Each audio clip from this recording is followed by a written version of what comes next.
الله أكبر الله أكبر.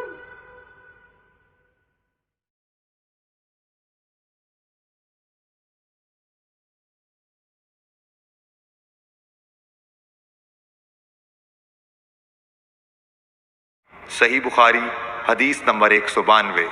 عبداللہ بن زید رضی اللہ تعالیٰ عنہ سے رسول کریم صلی اللہ علیہ وسلم کے وضو کے بارے میں پوچھا تو عبداللہ بن زید رضی اللہ عنہ نے پانی کا ایک طشت منگوایا، پھر ان لوگوں کے دکھانے کے لیے وضو شروع کیا۔ پہلے طشت سے اپنے ہاتھوں پر پانی گرایا، پھر انہیں 3 بار دھویا، پھر اپنا ہاتھ برتن کے اندر ڈالا، پھر کلی کی اور ناک میں پانی ڈال کر ناک صاف کی 3 چلوؤں سے 3 دفعہ، پھر اپنا ہاتھ برتن کے اندر ڈالا اور اپنے منہ کو 3 بار دھویا، پھر اپنا ہاتھ برتن کے اندر ڈالا اور دونوں ہاتھ کوہنیوں تک 2 بار دھوئے، پھر سر پر مسح کیا اس طرح کہ پہلے آگے کی طرف اپنا ہاتھ لائے، پھر پیچھے کی طرف لے گئے، پھر برتن میں اپنا ہاتھ ڈالا اور اپنے دونوں پاؤں دھوئے۔ دوسری روایت میں ہم سے موسیٰ نے ان سے وہیب نے بیان کیا کہ آپ نے سر کا مسح 1 دفعہ کیا۔ صحیح بخاری حدیث نمبر 193۔ رسول کریم صلی اللہ علیہ وسلم کے زمانے میں عورت اور مرد سب ایک ساتھ ایک ہی برتن سے وضو کیا کرتے تھے، یعنی وہ مرد اور عورتیں جو ایک دوسرے کے محرم ہوتے۔ صحیح بخاری حدیث نمبر 194۔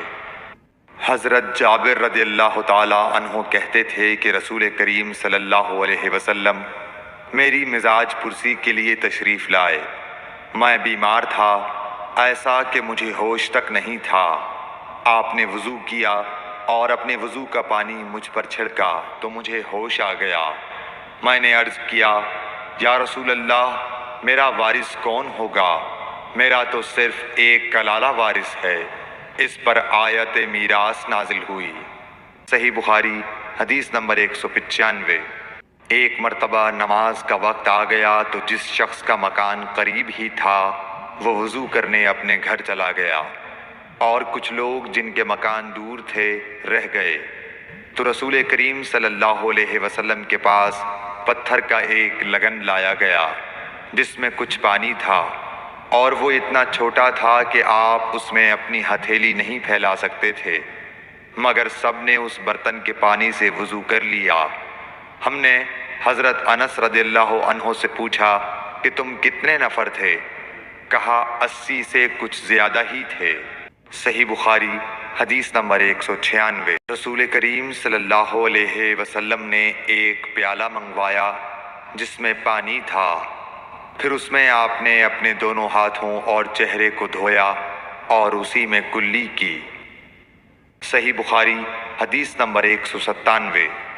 عبداللہ بن زید کہتے ہیں کہ رسول کریم صلی اللہ علیہ وسلم ہمارے گھر تشریف لائے۔ ہم نے آپ صلی اللہ علیہ وسلم کے لیے تانبے کے برتن میں پانی نکالا، اس سے آپ نے وضو کیا، 3 بار چہرہ دھویا، 2 بار ہاتھ دھوئے اور سر کا مسح کیا، اس طرح کہ پہلے آگے کی طرف ہاتھ لائے، پھر پیچھے کی جانب لے گئے اور پیر دھوئے۔ صحیح بخاری حدیث نمبر 198۔ حضرت عائشہ رضی اللہ تعالی عنہا نے فرمایا کہ جب رسول کریم صلی اللہ علیہ وسلم بیمار ہوئے اور آپ کی بیماری زیادہ ہو گئی تو آپ نے اپنی دوسری بیویوں سے اس بات کی اجازت لے لی کہ آپ کی تیمارداری میرے ہی گھر کی جائے۔ انہوں نے آپ کو اجازت دے دی۔ ایک روز رسول کریم صلی اللہ علیہ وسلم 2 آدمیوں کے درمیان سہارا لے کر گھر سے نکلے۔ آپ کے پاؤں کمزوری کی وجہ سے زمین پر گھسٹتے جاتے تھے۔ حضرت عباس رضی اللہ تعالیٰ عنہ اور ایک آدمی کے درمیان آپ باہر نکلے تھے۔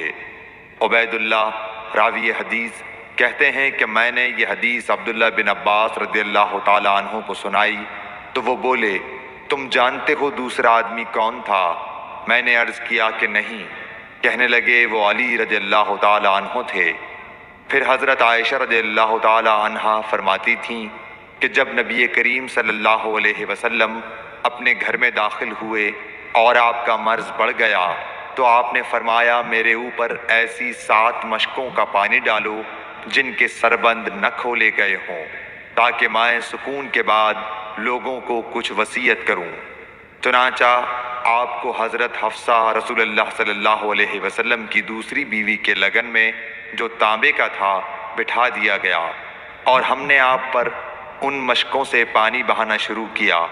جب آپ ہم کو اشارہ فرمانے لگے کہ بس اب تم نے اپنا کام پورا کر دیا، تو اس کے بعد آپ لوگوں کے پاس باہر تشریف لے گئے۔